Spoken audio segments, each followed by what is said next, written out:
In today's video, I'm going to teach you how to enable eye tracking on iPhone.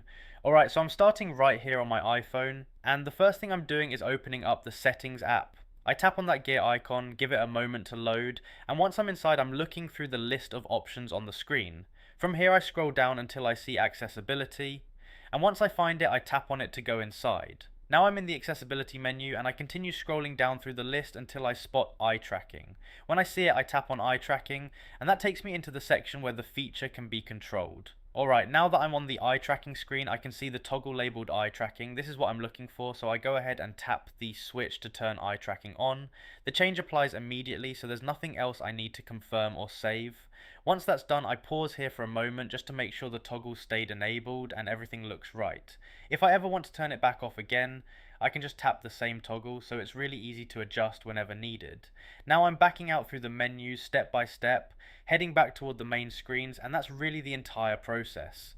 Anytime you want to revisit it, just open Settings, go into Accessibility, scroll down to Eye Tracking, and toggle it on or off again. And that's all there is to it. You've now seen how to enable eye tracking on your iPhone, and once you've gone through it once, it becomes quick and easy to come back and adjust whenever you need.